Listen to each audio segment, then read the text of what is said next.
Caio, Deus te abençoe. A palavra é tua, nós somos tuas ovelhas para te ouvir.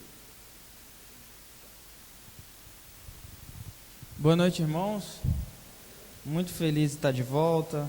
Fazia um tempinho que eu não pregava. Aí eu mandei uma mensagem pro pastor, pro Aloysio, falando, quando ele me mandou uma mensagem bem assim, você pode pregar domingo? Aí eu falei bem assim.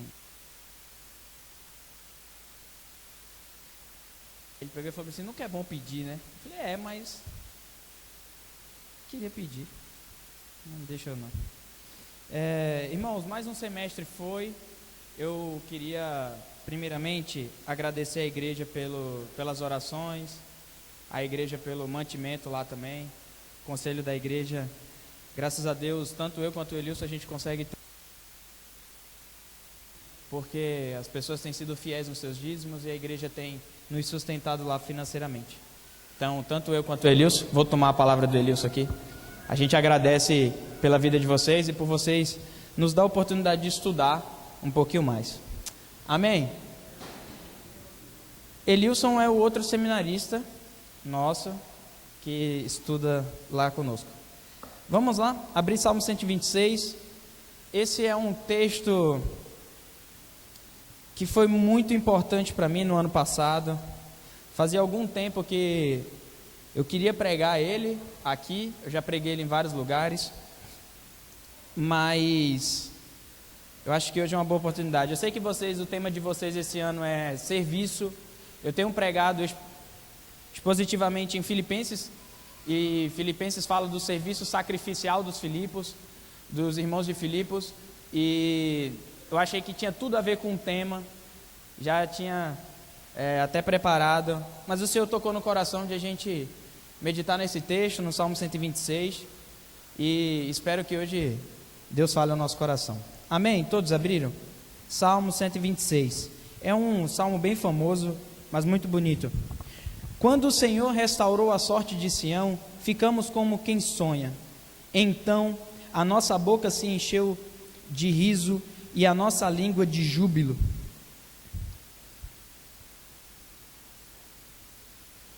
Espera aí, gente, que o vento está aqui. Aí. De júbilo. Então entre as nações se dizia, grandes coisas o Senhor tem feito por eles. Número 3, versículo 3. Com efeito, grandes coisas fez o Senhor por nós, por isso estamos alegres. Versículo 4. Restaura, Senhor, a nossa sorte, como as torrentes no Neguebe. Os que com lágrimas semeiam, com júbilo ceifarão.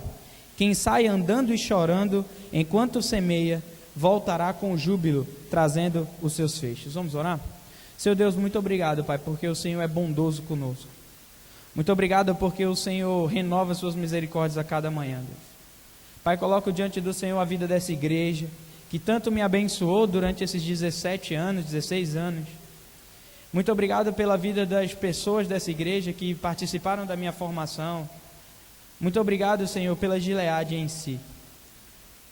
Me abençoa nesse momento, Pai, que o Senhor me ajude a eu não ir nem para a esquerda nem para a direita, além daquilo que o Senhor quer falar para a sua igreja, Pai. Que o Espírito Santo do Senhor venha nesse lugar, encha os nossos corações, amoleça as nossas mentes e abra os nossos ouvidos para a Tua palavra fazer morada no nosso coração, Pai.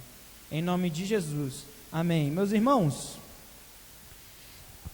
existe uma filosofia que tem ganhado, uma forma de pensamento que tem ganhado um pouco mais de espaço na nossa sociedade, especialmente nos últimos anos.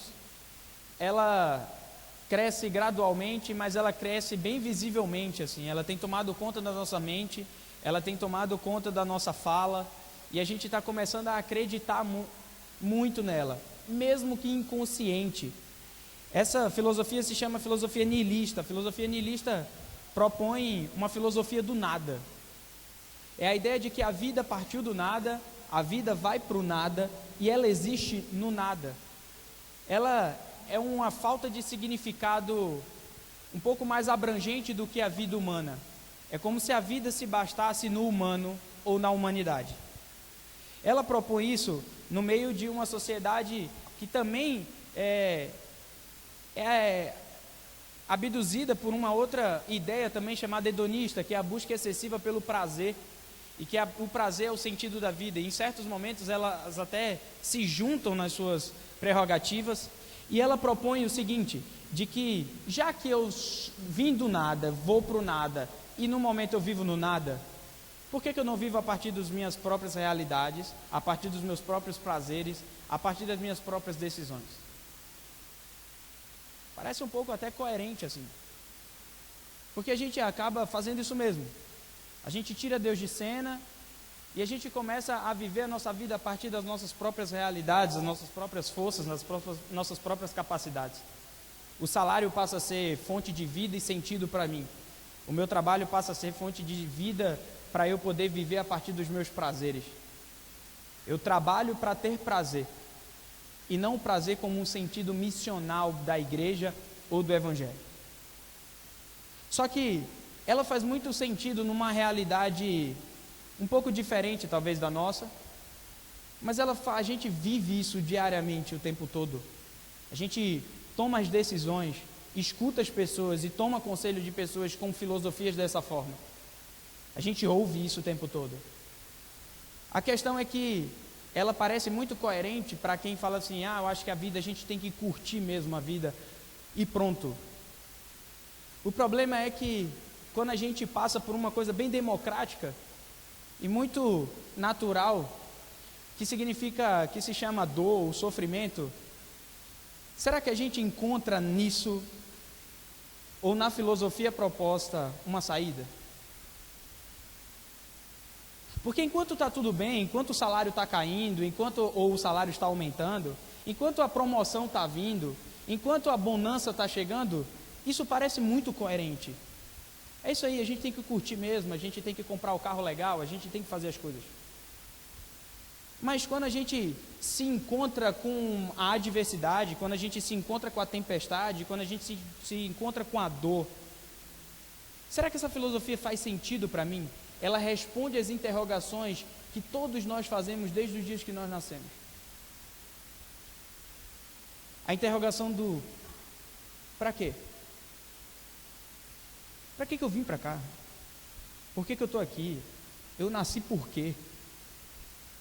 As interrogações de você chegar depois de um dia difícil de trabalho, chegar em casa e falar assim, por que eu estou nesse trabalho? As interrogações de por que eu estou nesse casamento, velho? As interrogações de o que é que eu estou fazendo com meu filho? Eu não sei, para mim essa filosofia ela não propõe uma resposta quando a gente chega nesse momento. Ainda mais no momento de quando a gente encosta a nossa cabeça no travesseiro e a gente sente um vazio dentro do nosso peito. A resposta prazer não sacia essa busca intensa do nosso coração por alguma coisa que muitas vezes a gente não sabe o que é. Então a gente começa a achar sentido e procurar e buscar as coisas para poder saciar essa questão. Então a gente estuda muito, se mata muito de estudar por causa da concorrência do vestibular. Aí a gente passa no vestibular, depois a gente se mata de estudar porque tem que passar num concurso público.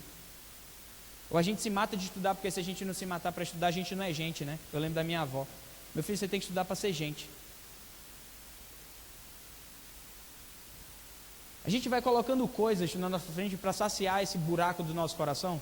Só que quando a gente chega em casa, deita a cabeça no travesseiro, a gente para e fala bem assim, eu estou no nada mesmo. Se encontrar com nada, talvez seja um grande ponto para a conversão. O nada propõe uma interrogação enorme para o nosso coração. E a pergunta é, e agora, José? O que eu faço? Estou rico, mas a interrogação ainda está batendo. Consegui tudo, alcancei meu sonho. A interrogação continua batendo. Eu alcancei, ou melhor, eu não alcancei também. Eu sou frustrado. O concurso que eu queria, não passei. A faculdade que era meu sonho, eu não consegui, eu tive que fazer em outra faculdade. Meu sonho era ser médico, não consegui, fui virar pastor. Ai. E a pergunta? Esse Salmo 126 é uma resposta a essa pergunta. Ela propõe essa pergunta, e agora, no momento de dor e sofrimento, o salmista do Salmo 126 propõe uma resposta para a gente. O Salmo 126 ele é escrito por um salmista, num período muito interessante do povo de Israel, que é no período em que ele está no exílio babilônico. Eles passaram 70 anos no exílio babilônico. Por causa da idolatria, Ciro, rei da Assíria, entrou e tomou conta de Israel, principalmente Judá, derrubou as coisas, derrubou os muros de Jerusalém, pegou o povo e levou para o exílio. Sempre lembrando de uma coisa, irmãos: Deus sempre tem na mão a história. Então, Ciro fez isso porque o povo estava idolatrando, sofria do pecado da idolatria. Portanto, o Senhor permitiu que o povo fosse levado para o exílio como um castigo à idolatria. E eles vão para o exílio 70 anos. Ô Damásio. Já pode me dar.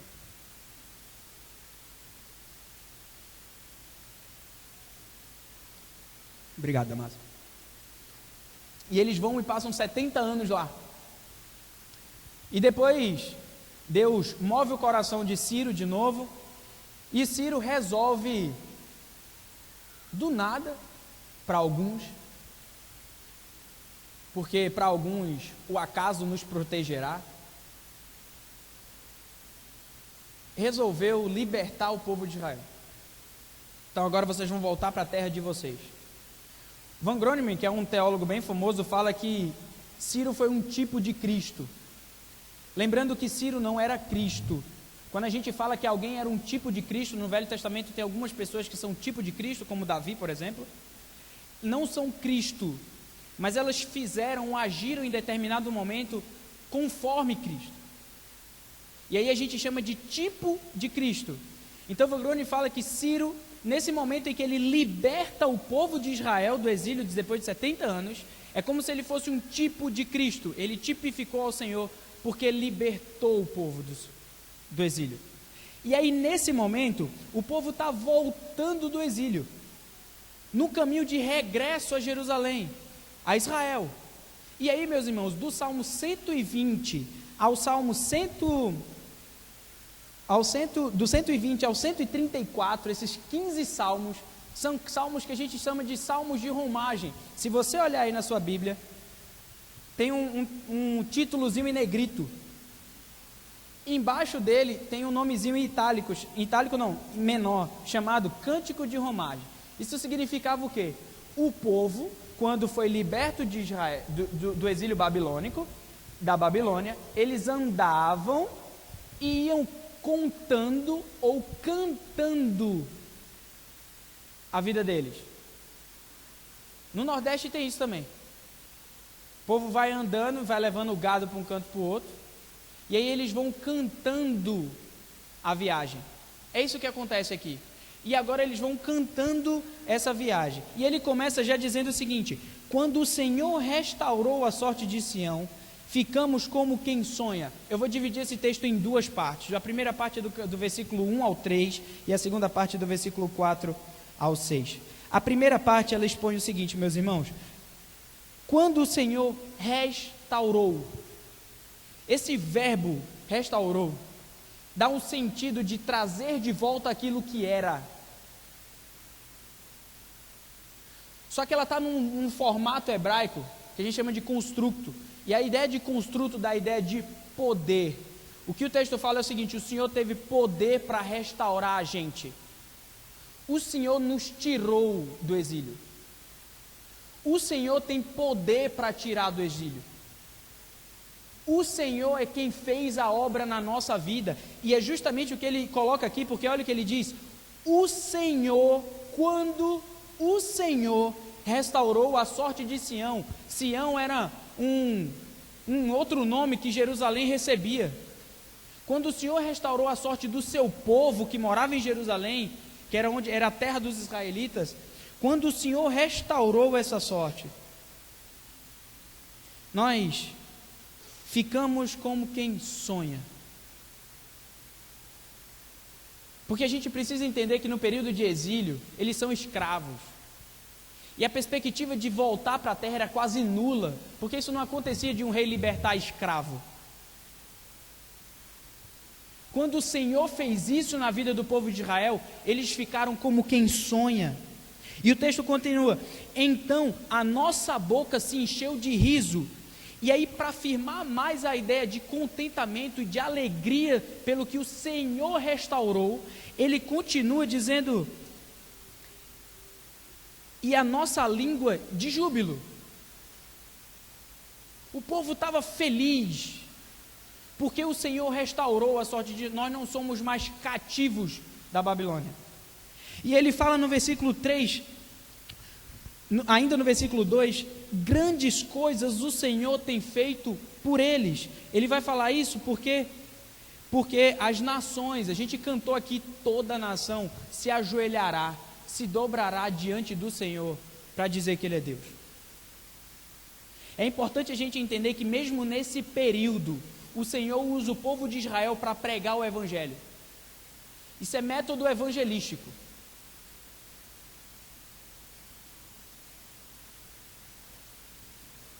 A gente precisa contar. A gente precisa contar para os filhos, vocês adultos pais. Vocês precisam contar para os filhos de vocês o que Deus fez na tua vida. Porque aí o Deus não é mais só Deus de Abraão, que teu filho não sabe nem quem é. O Deus passa a ser muito mais próximo, porque é o Deus do meu pai. É o Deus da minha mãe. E o povo via aquele povo sendo liberto, porque também uma outra coisa importante para nós lembrarmos é que dentro do povo que todo mundo era exilado, não tinha só israelita, tinha outros povos. Agora imagina aquele povo de Israel sendo liberto do exílio, os outros povos não, e o pessoal perguntava: quem foi que libertou vocês? Yahvé. No mínimo, abre uma curiosidade para saber quem é Yahvé. Se você contar: filho, olha, eu ascendi socialmente, cresci, graças a Deus. Graças a Deus. Conta para o teu filho que não foi só esforço teu. Teve tua parte, mas Deus te deu condição. Momentos importantes da nossa vida, que a gente buscou o Senhor, e o Senhor iluminou para a gente poder decidir, a gente não conta para o filho. A gente sempre conta, sorte, acaso, meu esforço. Deus só ficou lá de cima olhando mesmo. Ele não propõe. O que o salmista está dizendo aqui e colocando no coração é o seguinte: eu tenho um Deus que tem poder para restaurar, mas Ele não está no presente. O verbo está no passado. Restaurou. O que eu quero colocar para os irmãos nessa noite é o seguinte: Lembra do dia que Deus restaurou a tua vida? Lembra daquele problema que você entrou, que você não via saída, mas Deus com sua poderosa mão foi lá e fez assim. Lembra desse dia? Nesse primeiro momento eu quero que você lembre desse dia. Eu quero que você lembre para o seu coração que o nosso Deus, sim, Ele tem poder. Que Ele teve poder para te tirar daquela situação. Que Ele teve poder para te restaurar. É isso que o salmista está lembrando para o coração dele. Olha, quando o Senhor restaurou a minha sorte, eu fiquei como quem sonha. Eu me lembro da alegria do milagre que o Senhor fez na minha vida. Eu me lembro da tristeza que era quando eu não conhecia o Senhor. Mas hoje, porque Deus me restaurou, eu vivo como quem sonha. Será que a gente lembra, irmão? Será que as pessoas que estão em volta de nós olham para a gente e falam bem assim: esse cara tem um Deus. Esse povo tem um Deus. Esse povo é diferente porque tem um Deus. Eles não trabalham sozinhos, não andam sozinhos, eles têm um Deus. Como esse cara é abençoado por Deus. Lembra? Lembra? Ou você não lembra? Se você não lembra, a gente vai para a segunda parte. Olha o que fala o versículo 4. O versículo 4 começa com o mesmo verbo. No hebraico também é o mesmo verbo, é o verbo shumbi. E ele propõe justamente o seguinte: no começo é assim: eu me lembro do que o Senhor fez por nós. Eu me lembro do que o Senhor fez por mim. Eu me lembro daquilo que o Senhor realizou. Mas agora, o verbo se coloca no presente. Significa que o povo agora continua pedindo, relembrando do poder do Senhor, do que Ele tinha feito. Agora ele já começa bem assim: restaura, Senhor, porque aquela sorte lá, eu me lembro. Só que o problema, Senhor, é que eu estou com problema de novo. A pergunta do nada tomou conta do meu coração. Agora o que não falta é interrogação no meu coração, é interrogação na minha mente. Então agora eu faço o quê? Restaura, Senhor, a nossa sorte. Algumas pessoas não quiseram sair do exílio. Alguns povos inimigos não queriam que o povo de Israel reconstruísse o muro de Jerusalém. E eles estavam passando por algumas aflições. Então o que é que eles cantam? Eles cantam assim: o Senhor restaurou lá. O Senhor moveu o coração de Ciro para nos libertar. Senhor, então o Senhor continua com poder para poder continuar nos libertando. Continua. Por isso que no momento da dor, o salmista fala: Senhor, restaura a minha sorte. No momento do nada, do momento da interrogação que não tem resposta, no momento de que o seu filho começou a usar droga, no momento em que você perdeu o emprego, no momento em que seu casamento está para ruir, restaura, Senhor, a minha sorte.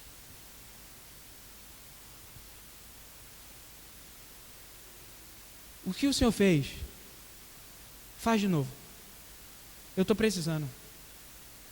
E aí ele continua: como as torrentes no Negueb, e é importante essa expressão, porque o Negueb é um deserto que fica ao sul. E lá,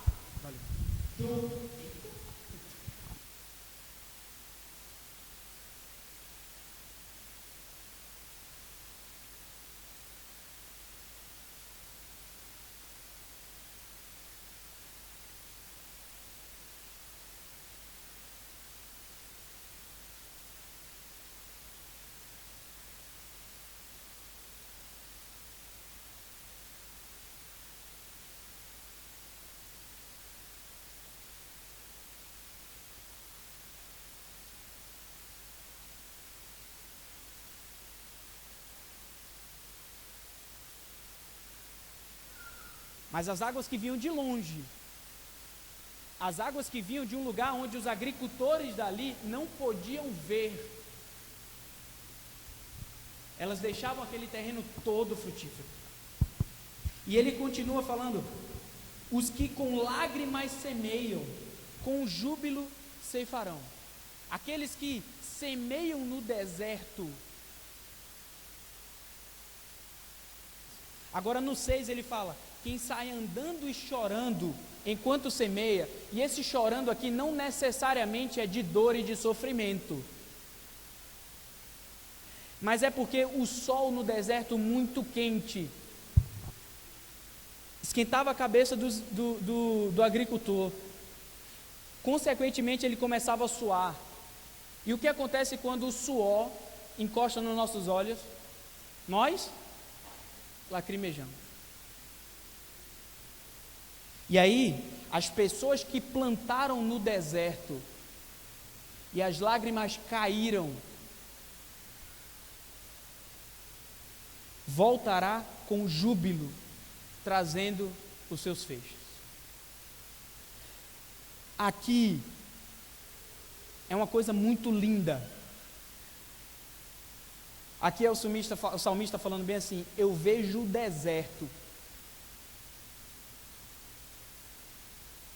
eu vejo nada,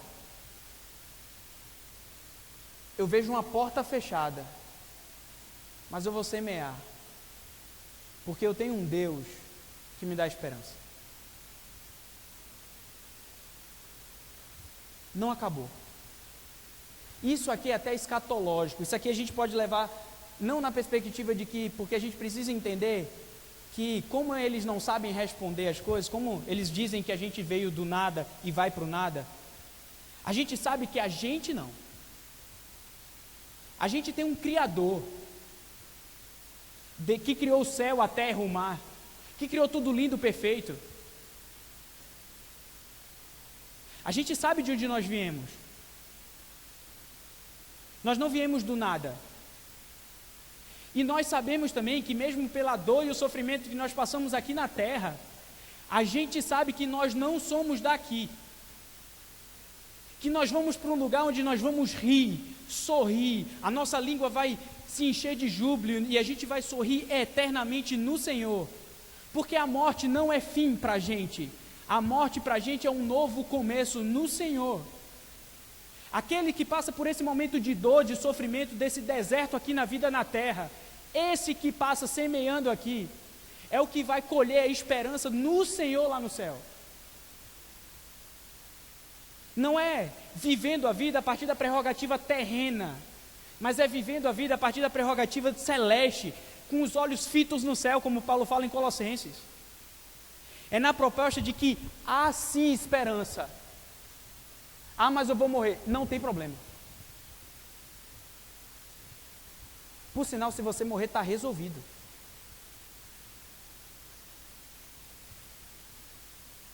Quando a gente se encontra com nada, o salmista diz assim: eu tenho uma resposta. A resposta é: o Senhor restaurou. E a resposta é: o Senhor continua restaurando a sorte de Israel. Eu não sei o que fez te trazer essa noite aqui. Eu não sei o que teu coração demanda. Eu não sei quais são os anseios do teu coração. Talvez você esteja na faculdade pensando bem assim: cara, isso aqui não tem nada a ver comigo. Talvez você esteja sem saber o que fazer com teu filho. Talvez você esteja sem saber o que fazer com o teu casamento. Talvez você esteja sem saber o que fazer da tua vida. Talvez você bote a sua cabecinha no travesseiro e não encontre resposta para nada. Talvez a sua vida esteja com uma venda preta no olho e você não consegue ver esperança. O salmista diz: há esperança.